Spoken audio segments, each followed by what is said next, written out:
আমি ক্লাস রসায়ন বিভাগের চতুর্থ বর্ষের একজন শিক্ষার্থী। এখানে দেখতে পাচ্ছেন দুইটা কেমিক্যালের মিক্সচারের ফলে সুন্দর আলো তৈরি হচ্ছে।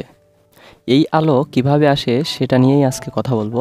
এখানে গাছ দেখতে পাচ্ছেন, এই গাছের নাম চেস্টনাট।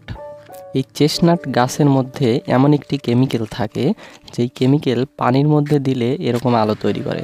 মূলত এই প্রক্রিয়া কিভাবে কাজ করে তা হালকা ধারণা দেওয়ার চেষ্টা করব। এখানে যে লাইটটি দেখতে পেলেন, এই লাইটটি মূলত ইউভি লাইট। এই গাছের মধ্যে যে কেমিক্যাল থাকে তার নাম হলো অ্যাসকুলিন। এই অ্যাসকুলিনের স্ট্রাকচারের দিকে যদি আমরা তাকাই তাহলে বিভিন্ন ধরনের ডাবল বন্ড দেখতে পাবো। এই ডাবল বন্ডের কারণেই মূলত এরকম আলো দেখা যায়। আর এরকম দুটি কেমিক্যাল মিক্সচারের ফলে যে আলো তৈরি হয় এই প্রসেসটাকে বলা হয় কেমিলোমিনসেস।